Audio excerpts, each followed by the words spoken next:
Kesh Kumar, and today we are going to discuss about the contribution of Henry Fayol.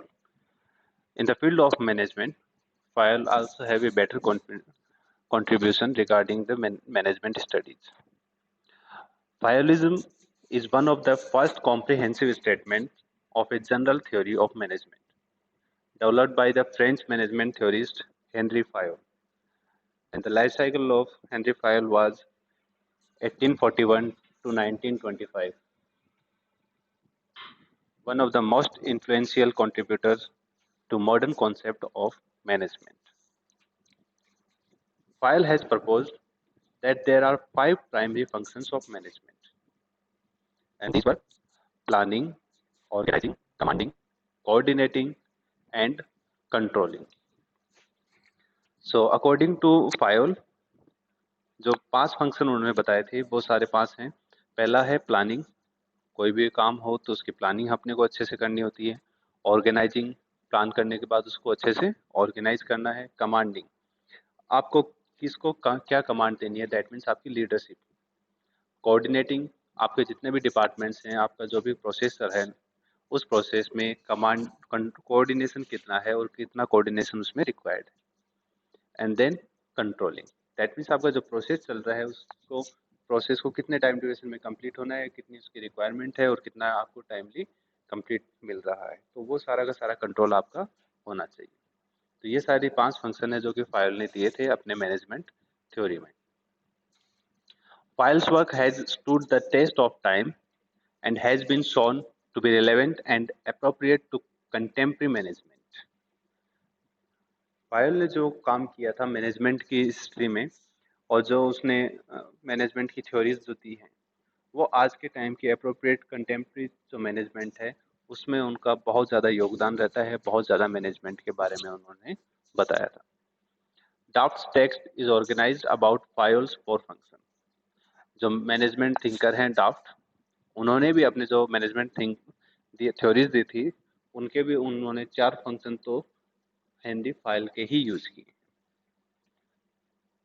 सो डाफ्ट ने जो 5 थे उनमें से 4 को उन्होंने किया चेंजेस, और उन्होंने जो 4 फंक्शन बताए वो थे planning, organising, leading and controlling. So उन्होंने एक को रिड्यूस किया तो वो था coordinating. The 6 type of operation जो कि आपके हेनरी फायल ने बताए थे कि कौन कौन से ऑपरेशंस हो सकते हैं। For Fayol any organisation can be subdivided into 6 type of operations, each operation being fulfilled by its corresponding essential function. हर फंक्शन का एक खुद का फंक्शन होगा जो कि बहुत ज़्यादा रिक्वायर्ड होंगे। फर्स्ट है टेक्निकल ऑपरेशंस। तो टेक्निकल ऑपरेशंस में क्या क्या इंक्लूड होता है, production, manufacturing and transformation. Second है आपका कमर्शियल ऑपरेशन। कमर्शियल में क्या रहेगा आपका, परचेज, सेल्स या फिर एक्सचेंजेस। नंबर 3 आप फाइनेंशियल ऑपरेशन। फाइनेंशियल ऑपरेशंस में आपका क्या रहेगा, seek for capital and financial management. आपको कितना पैसा कहाँ लगाना है और कहाँ से आपको पैसा मिलेगा। Security operations, protection of goods and people. आपको अपनी इंडस्ट्री है, ऑर्गेनाइजेशन है, वहाँ पे सिक्योरिटी की भी रिक्वायरमेंट होती है ताकि आपके एम्प्लॉयज हैं वो सेफ फील करें और आपका गुड्स है वो चोरी ना हो। Accounting operations, balance, PL, cost control, statics, जितना भी फाइनेंशियल है, जितने भी अपने मेंटेनेंस है या फिर आपका मटेरियल है, उन सब का हिसाब किताब रखने के लिए अपने को अकाउंट्स ऑपरेशंस की रिक्वायरमेंट होती है। Number 6 administrative operations, that's known as management.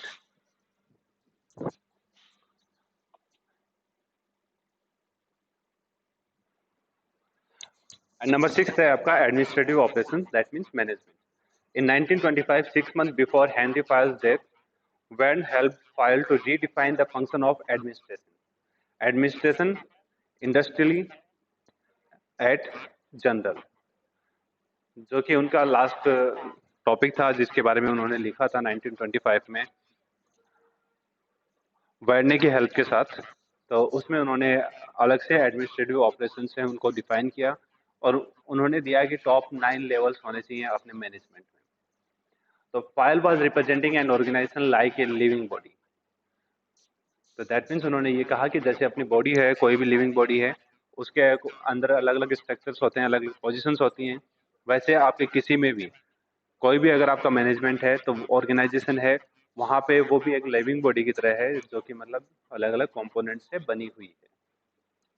जैसे अपने मेन ऑर्गन्स होते हैं, वैसे ही यहाँ पे भी इन्होंने एक हायरार्की बताई है कि जो कि आपके मेन ऑर्गन्स की तरह ही वर्क करते हैं। First, shareholder. Second, board of administration. Third, general direction and it general staff. Number four, regional और local directions. Number five, man engineers. Number six, service engineers. Number seven, workshop manager. Number eight, foreman. And number nine, worker. तो ये आपके 9 ऐसे level हैं जो कि किसी भी ऑर्गेनाइजेशन के लिए बहुत ही इंपॉर्टेंट होते हैं। जैसे सबसे पहला था शेयर होल्डर्स। शेयर होल्डर्स इसलिए रिक्वायर्ड है क्योंकि अगर आपके पास शेयर होल्डर्स नहीं होंगे तो आपके पास कैपिटल की कमी रहेगी। शेयर होल्डर्स हैं वो कंट्रीब्यूट करते हैं अपना, और अलग अलग आपको अपने अकॉर्डिंग जितने जिसके पास शेयर होगा उतना वो उसके अंदर कंट्रीब्यूट करेगा। तो उसके लिए हमें शेयर होल्डर्स की रिक्वायरमेंट रहती है, ताकि हमें अपनी कंपनी के लिए, ऑर्गेनाइजेशन के लिए कंट्रीब्यूशन इक्वली मिलता रहे। नंबर टू आता है board of administration. Board of administration में वो आते हैं जो कि हम मेन डिसीजंस लेते हैं अपनी ऑर्गेनाइजेशन के लिए, जिनको पता है कि हाँ हमें किस तरह से डिसीजंस हमारी ऑर्गेनाइजेशन के लिए, अच्छे के लिए हमें डिसीजन लेने हैं। तो वो सारे लोग आपके बोर्ड ऑफ एडमिनिस्ट्रेशन में आते हैं।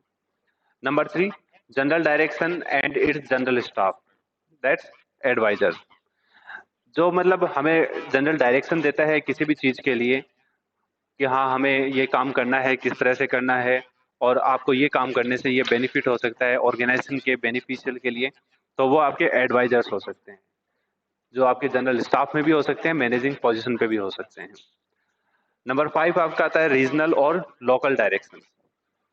जो आप एडवाइजर्स हैं या फिर आपके जो मतलब मैन इंजीनियर्स हैं या मैन सीईओ हैं कंपनी के, वो आपको जो गाइड देते हैं वो आप अलग अलग डिपार्टमेंट के अंदर डिस्ट्रीब्यूट करते हैं, उनके डिपार्टमेंटल हेड होंगे उनके थ्रू। तो वो आपके क्या होंगे, रीजनल या लोकल डायरेक्शन। वहां से आपको लोकल डायरेक्शन मिलेगी अपने पर्टिकुलर फील्ड के लिए। उनके बाद आता है मैन इंजीनियर्स। जो आपके डायरेक्टर मतलब हेड ऑफ डिपार्टमेंट हैं, वो अपने इंजीनियर्स को डायरेक्ट करते हैं कि आपको इस तरह से ये काम कंप्लीट करना है, इतने टाइम ड्यूरेशन में हमारा काम कंप्लीट होना चाहिए, उसके लिए उनको गाइड किया जाता है। Then service manager. Service manager एक अलग कंपोनेंट रहता है, ताकि अपने सारे डिपार्टमेंट है वो स्मूथली रन करते रहें। तो इसलिए जब भी उनकी टाइम पे रिक्वायरमेंट होती है, सर्विसिंग होती है, तो उसके लिए हमें सर्विस मैनेजर की रिक्वायरमेंट रहती है। तो उनका काम है वो सर्विस मैनेजर देखते हैं। Number seven, workshop manager. Workshop manager decide करेंगे कि आपके जो भी हाउस है, प्रोडक्शन है, तो वहाँ पे आपको किस तरह से अपना काम कंप्लीट करना है, कौन सा प्रोसेस सेलेक्ट करना है, कौन सा प्रोसेस अपने लिए बेनिफिशियल है, कौन सा प्रोसेस अपने लिए टाइम कंज्यूमिंग है। Number eight, foreman. जिनको एग्जैक्टली इस चीज़ का नॉलेज है कि आपकी मशीनरीज हैं वो कैसे काम करती हैं, तो वो आपके फॉरमैन होते हैं, स्किल्ड लेबर होती है। तो वो आपकी मशीनरीज को अच्छे से हैंडल कर सकते हैं और आपकी मशीनरीज को प्रॉपरली रन करवा सकते हैं। नंबर नाइन आपका आता है वर्कर्स। आपको लोकल मटेरियल के लिए या फिर छोटे कामों के लिए आपको हार्ड वर्किंग वर्कर्स हैं, उनकी हमेशा रिक्वायरमेंट रहती है अपनी इंडस्ट्री के अंदर। तो वो आपके लास्ट लेवल हो जाता है। तो इस तरह से आपके जो 9 लेवल बताए थे हेनरी फायल ने, वो काफ़ी इंपॉर्टेंट फैक्टर हैं मैनेजमेंट में, और उन्हीं के अकॉर्डिंग आपको मैनेजमेंट में अपने लेवल है उनको मेंटेन करना पड़ता है। फिर हेनरी फायल ने कहा था कि एडमिनिस्ट्रेशन है उसके 5 एलिमेंट हैं, जो कि उसने अलग से डिफाइन किए। जो 5 एलिमेंट जो हैं वो क्या हो सकते हैं, popularised by Fayol with the acronym of POCC. That means first, planning; second, organization; third, commandment; fourth, coordination; and fifth, control. तो ये 5 जो वर्ड हैं इनको इन्होंने का नाम दिया था POCCC। तो फर्स्ट पॉइंट है आपका planning, to forecast, anticipate and make plan. ये आपका पहला पॉइंट रहेगा, प्लानिंग करनी है आपको। नंबर 2 आपका है organisation, to provide a function with all is needed for its smooth running। तो दैट मीन्स आपको ऑर्गेनाइज करना है कि आपका प्लान है वो प्रॉपरली ऑर्गेनाइज हो। नंबर 3 है आपका commandment, to lead the people employed by the organisation. जो भी आपके एम्प्लॉयज हैं उनको आपको लीड करना है, किस तरह से आपको उनको कमांड देनी है। नंबर 4 कोऑर्डिनेशन, जब आपने उनको कमांड दी है तो दैट मीन्स आपको उसमें कोऑर्डिनेशन की भी रिक्वायरमेंट होगी। तो कोऑर्डिनेशन है वो आप कैसा रखते हैं, किस तरह से आप उनके लेबर्स में, स्टाफ में, वर्कर्स में, सभी में कोऑर्डिनेशन है वो आप कंप्लीट कर पाते हैं। नंबर 5 है आपका कंट्रोल।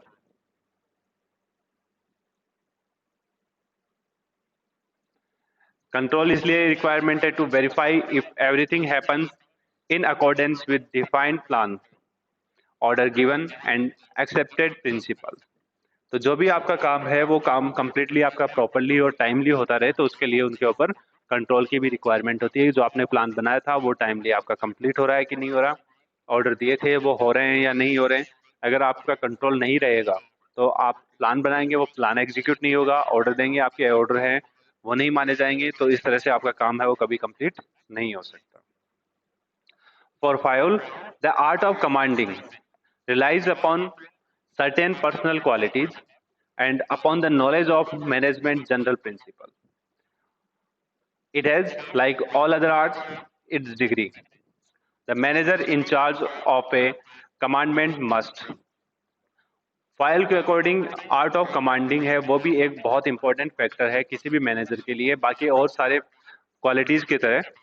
तो ये भी एक आर्ट है, हर कोई है किसी को कमांड नहीं कर सकता। तो इसके लिए भी आपको क्या है कि नॉलेज होना चाहिए, कि आपको पता होना चाहिए कि किस तरह से आप दूसरे लोगों को कमांड कर सकते हैं।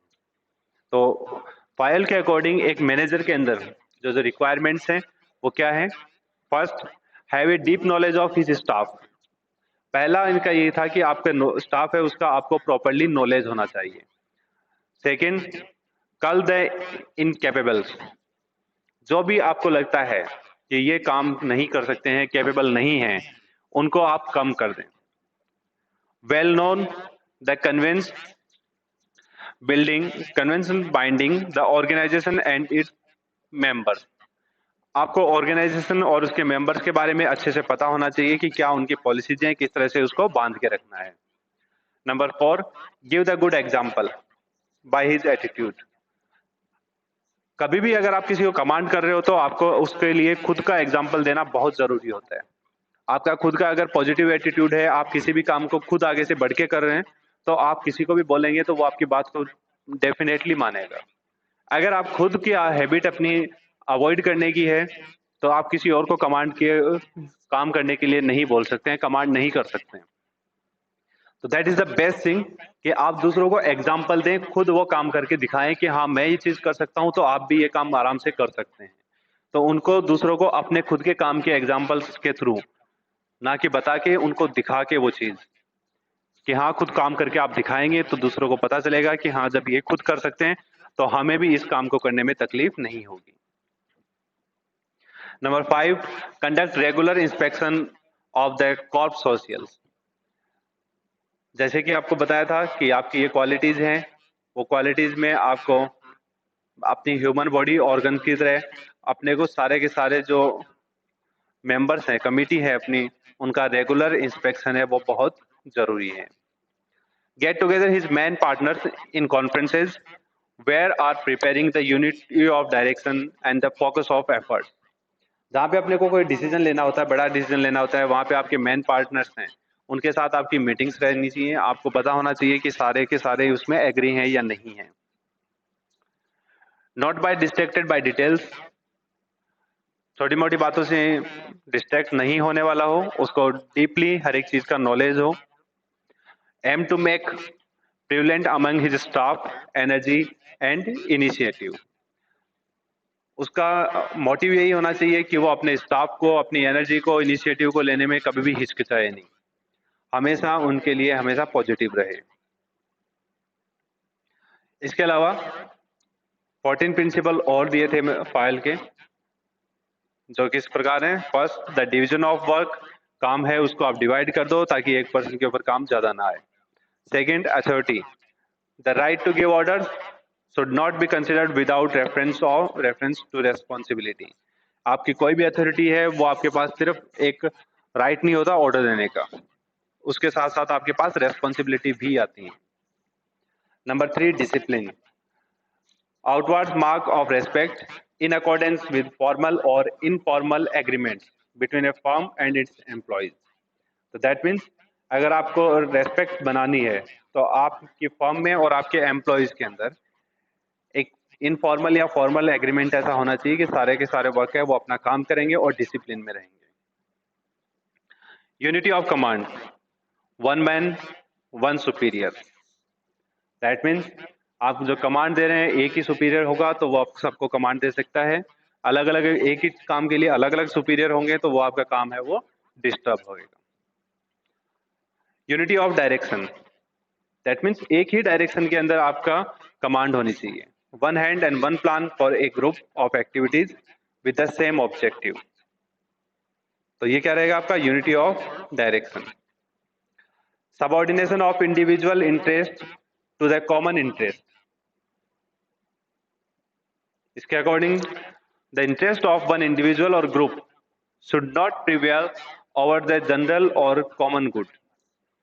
कोई भी काम है वो अपने पर्सनल हित के लिए कोई ना करे, जिसमें उसका खुद का बेनिफिट है उसके लिए अगर वो कर रहा है तो दैट मीन्स उसकी वजह से इंडस्ट्री को नुकसान भी उठाना पड़ सकता है और वो इंडस्ट्री के लिए हानिकारक होगा।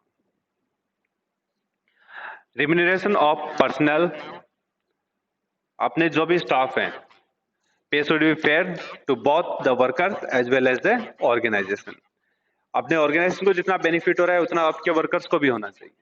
तो दैट मीन्स आपके अगर ऑर्गेनाइजेशन प्रॉफिट में जा रही है तो आपके वर्कर्स को भी इंसेंटिव मिलने चाहिए।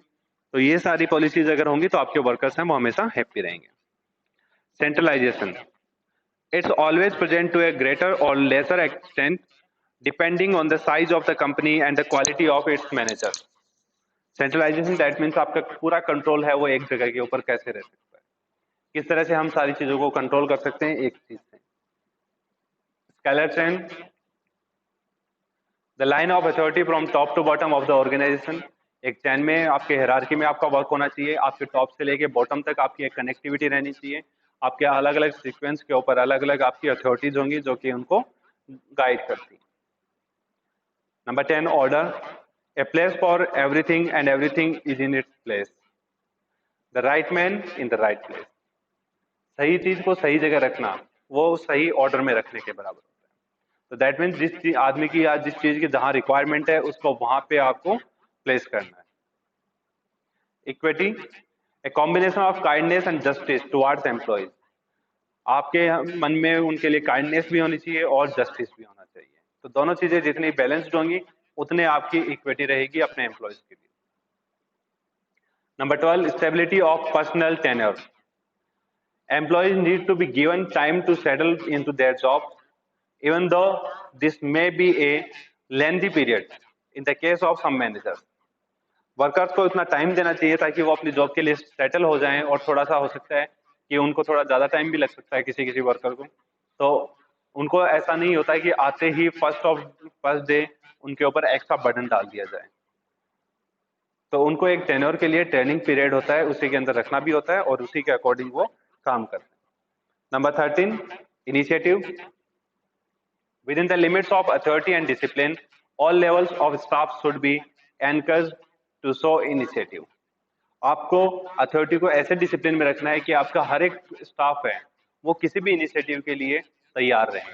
कोई भी इनिशिएटिव है उसके लिए वो आगे से बढ़ के कहते हैं कि हाँ ठीक है ये काम हम कर सकते हैं, हम करेंगे। Number 14, Spirit the corps, that means union is strength, harmony is a great strength to an organization, teamwork should be encouraged। हमेशा अगर आप यूनिटी में काम करते हैं तो वो आपके लिए बेनिफिशियल रह सकता है, आपके ऑर्गेनाइजेशन के लिए बेनिफिशियल रह सकता है। तो इसीलिए आपको सबको मिलके अपनी ऑर्गेनाइजेशन के बेनिफिशियम के लिए ही काम करना होता है। अपने वर्कर्स को हमेशा कंट्रोल में रखिए, अपने साथ रखिए, अपने साथ में लेके उनको, उसके बाद ही हम काम कर सकते हैं, तभी आपकी यूनियन रहेगी और उसी यूनियन में हमेशा स्ट्रेंथ होती है। File suggested that it is important to have unity in command, a concept that suggests there should be only one supervisor for each person in an organization.